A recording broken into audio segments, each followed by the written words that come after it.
Hey guys, welcome back to the channel. So today we're going to take a look at my 2016 Jeep Grand Cherokee SRT Night Edition and see if I made the right choice after a few months of ownership in selling my truck outright and buying this beautiful low mileage with just over 5,000 miles Jeep SRT.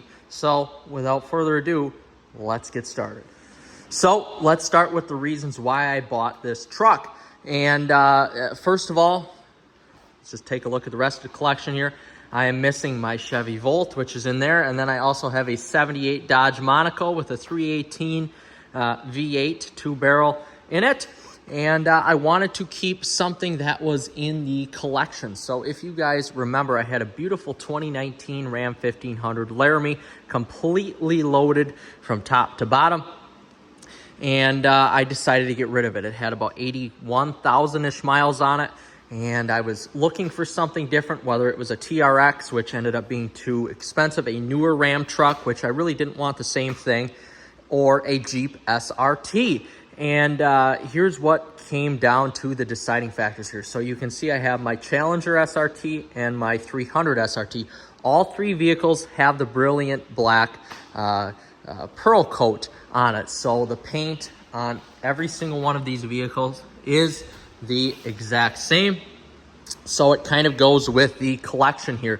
And at the end of the day, I wasn't driving my truck very much for work. I own a golf course here, so I need to do some towing, more so in the fall, winter, and spring with equipment than in the summertime because I'm extremely busy.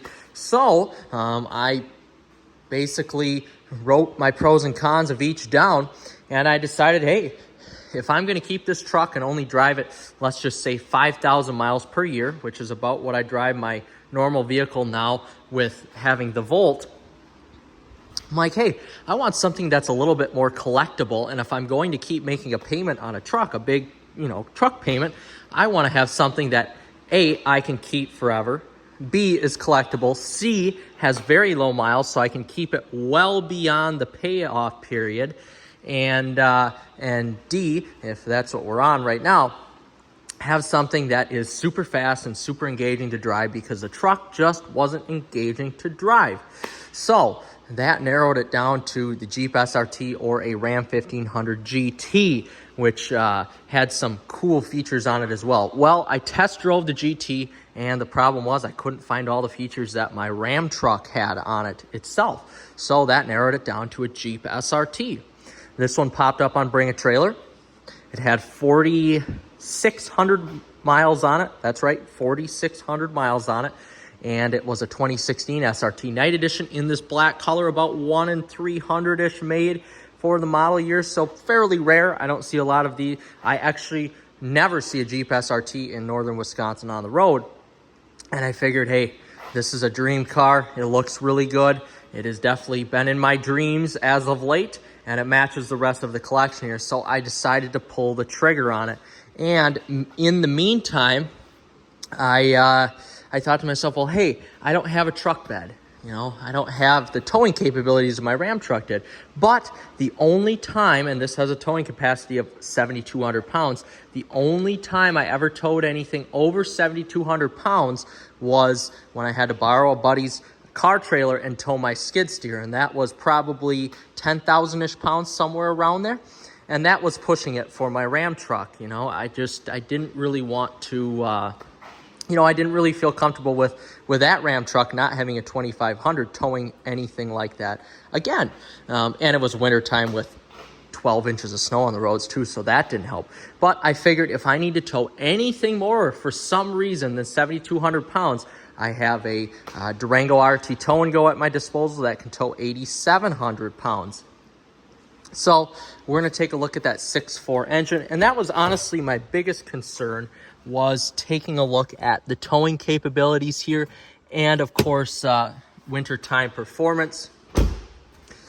The truck could get through anything. It had a leveling kit and a 1-inch suspension raised from the factory. But it did not have this beautiful, beautiful, beautiful engine, this 6.4-liter Hemi V8, which looks absolutely insane. Just a massive, massive, massive engine We got a K&N cold air intake on there and an MBRP Armor Light exhaust. My guesstimation is that this is pushing over 500 horsepower now and over 500 torques as well. So as you can see, I don't drive it a lot, just like my other vehicles here. And that kind of led me to buying this vehicle. I find myself driving my Chevy Volt more than anything else because A, it's cheap. It costs me about $60 a month to run that vehicle. It's very cheap. And B, it's got all the space with the hatch that I need in it. So if I need to go to Menards or Farm and Fleet to buy anything, you know, that I don't need the trailer for, then I have all that space. And I thought to myself, well, hey, I have a trailer. It's got a 3,500 weight capacity, 3,500 pound weight capacity.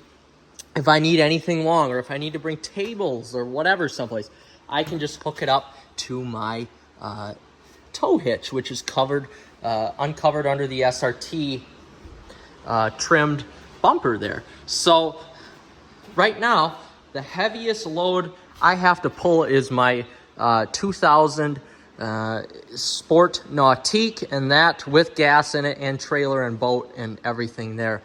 The wet weight is probably about 5,000 pounds. And I just towed with this for the first time. It did phenomenal. It did excellent. And just like what I expected with the Durango, you know, I already had basically a towing test because of the Durango. It's the same chassis.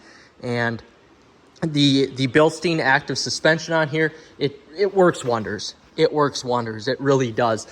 This is one of the best towing machines out there, and I will for sure make more towing videos on it because the Durango and this Grand Cherokee, based on that platform, that WD or WK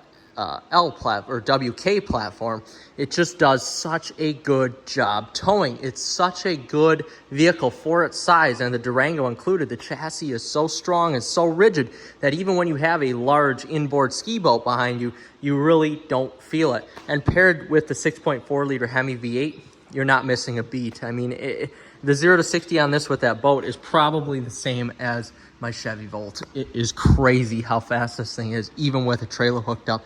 And the best part of it is the stopping power with this Jeep is better than my Ram truck because you've got these dinner plates of Brembo brakes on the back.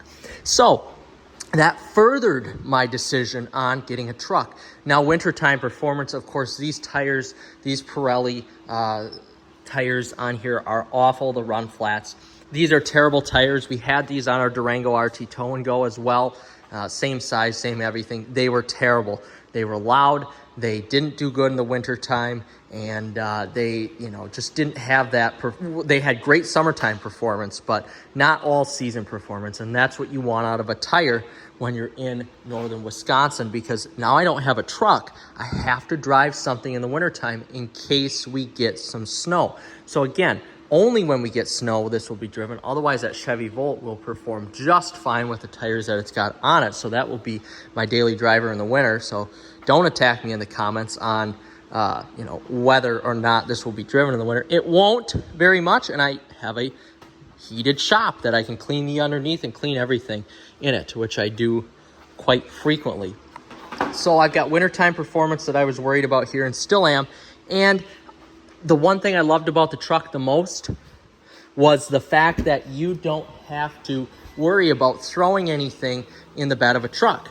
I had a Rhino Line bed liner.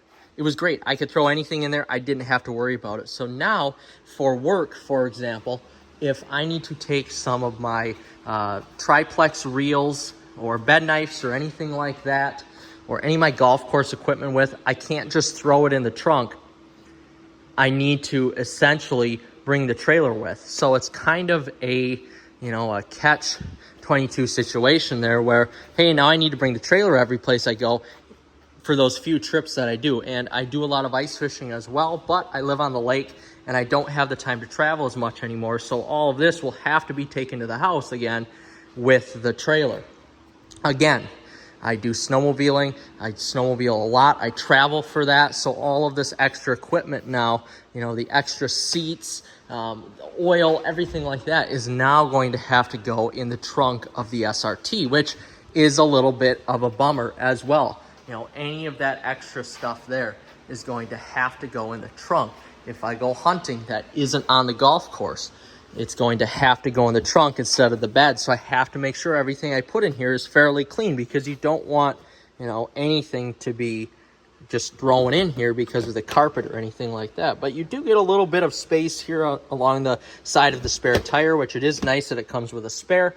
But to my point again, there's just not a lot of space back here. It is only a 2-row. That's why they do make the Durango with the 3-row option. And you know, you essentially have to have that trailer with you if you want to store anything dirty, or you're towing anything. You know, you can't just throw grassy stuff or dirty stuff back here if you care about your vehicle like I do.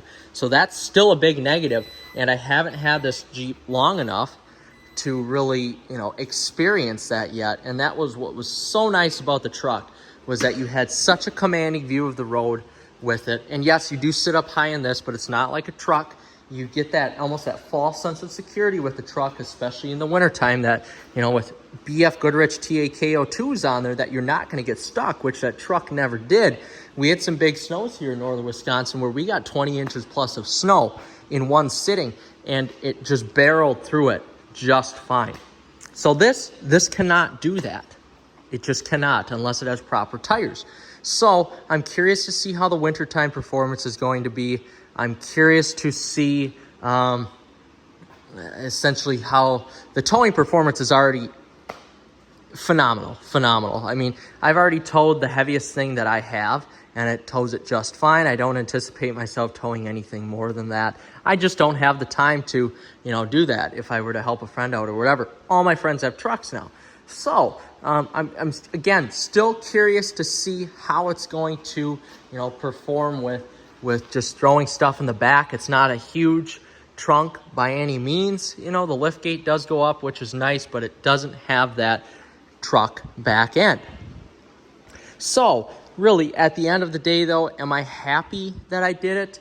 And this is a great video, because nobody has done a video like this on YouTube yet that I am aware of. So let's get in the truck and sit down and just see, you know, give my final thoughts. So sitting in the Jeep here, you know, after the first few months of ownership, this is phenomenal. Because this is the newest vehicle I've ever bought. I'm looking at the odometer right now, and it's 4,500 and change. So this is, honestly, it still smells brand new. The leather feels brand new. The steering wheel is not used yet. So I'm at a point where I want to touch the plastic part of the steering wheel in order to turn the vehicle, because it is just that new. And yes, I am missing, you know, a lot of the other functions that my Ram truck had. 360 camera, lane departure assist, where, you know, the vehicle can drive itself. It was basically level 2 autonomous driving. This does not have that. This does not keep you in your lane. It does have adaptive cruise control. You know, that had the big, huge screen. It had automatic parking assist, front collision warning, which this does have, but that truck just had so many more features in it than this Jeep does. And this Jeep honestly was feature rich, and still is for 2024. But this Jeep was feature rich for 2016. This had everything that a vehicle could have in 2016. I mean, it's right up there with the Mercedes-Benz of the world, BMW, stuff like that. And that's what it was trying to compete with. But in terms of overall space in the vehicle, after I've driven this now maybe 300 miles since I bought it, it's great. Yes, the truck was a lot larger. It was a lot wider. You know, I had more space in the actual cockpit of the car to kind of move around, and the materials were, I wouldn't even say nicer, because this has a Laguna leather package. And yes, there are some plasticky materials that the truck didn't have, but I mean, I've got carbon fiber everywhere. I've got great materials here, and I've got a digital display up front. So really, I mean, the interior is on par with, you know, what my Laramie Ram truck was. So, I mean, I've got my panoramic moonroof. I've got an Alcantara suede headliner. This is fantastic.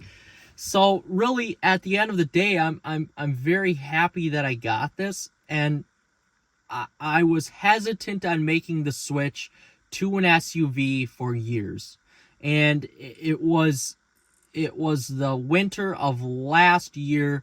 So 2 winters ago, we had a bunch of snow, like record amounts of snow here in northern Wisconsin, and I'm glad I had a truck for that. Last winter, we had no snow. We couldn't even get the snowmobiles out and ride. So essentially, I thought to myself, well, wait a second, I could get rid of this truck. Well, it's still got some value to it. I don't owe a lot on it, and I could get something else, maybe like a TRX. Well, I don't have the money to fork out, and I can't buy. This is the most expensive vehicle I ever bought. It was $50,000, and that's a lot of money. That's a substantial amount of money, honestly. I mean, I can't believe I'd ever buy a vehicle over $45,000 in my life. And that was my last Ram truck that I got, was just a hair under this SRT here. So I thought to myself, well, wait a second. I'm not going to spend $50,000 on a Ram truck that's going to depreciate. I may as well get something that is going to depreciate a lot less, still have a lot of value left in it when I pay off the vehicle. This is going to have at least $30,000, maybe even $35,000 of value on it when I pay it off. And now I'm sitting on all that equity in my car. So I thought to myself, well, the Jeep SRT would be the perfect fit. I couldn't get a Wrangler 392. Those are too expensive. I couldn't get a TRX. I'm not spending $65,000 to $70,000 on a vehicle. That's asinine.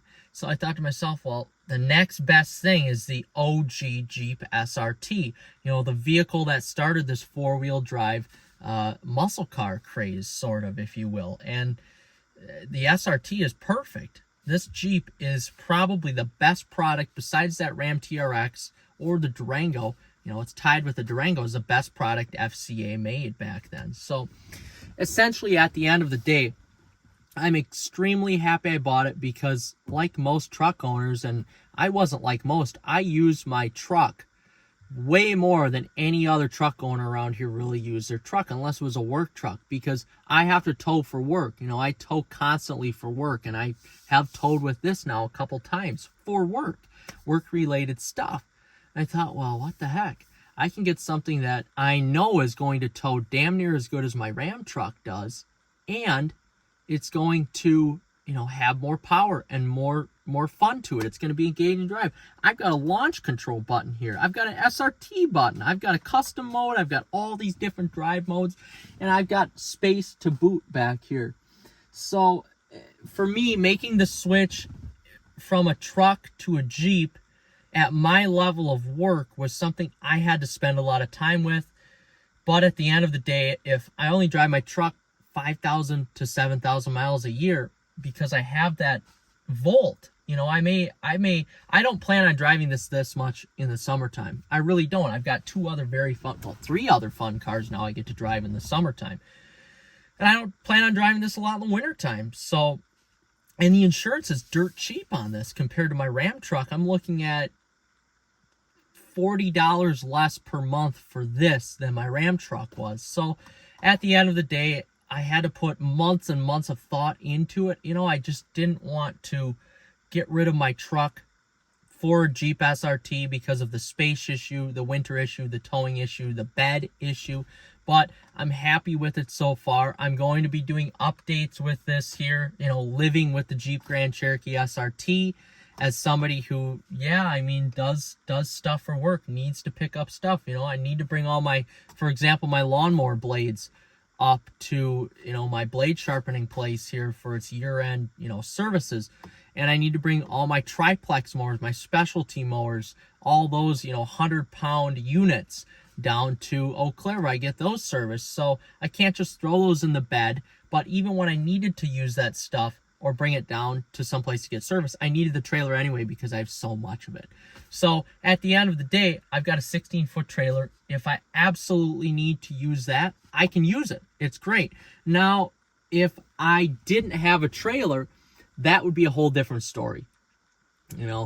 If I was living in a city where I just had the truck and I made the switch to this, but I needed a trailer, or I didn't have the trailer and I used the truck for, its bed and everything, I don't think I can make the switch.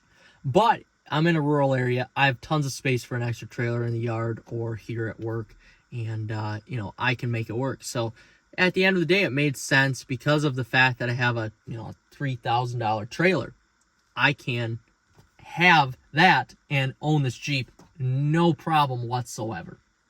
So I'm going to be making more videos on this topic. I could really talk about this forever, about, you know, whether you should buy a truck or a Jeep. And as I own it, I probably will make addendums to this video and keep posting new videos.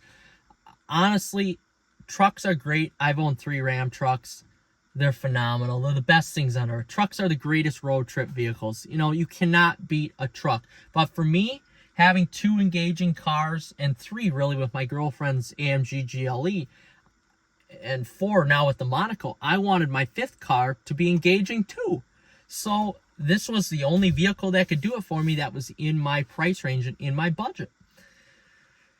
Yeah, so without further ado, guys, I'm going to let you go. I've been yapping away forever. Thanks for watching. Like and subscribe. Reach out in the comments. I made the switch from a truck to a Jeep SRT, and honestly, right now, it was probably the best decision I made, you know, in vehicles. So, like and subscribe. We'll see you in the next one.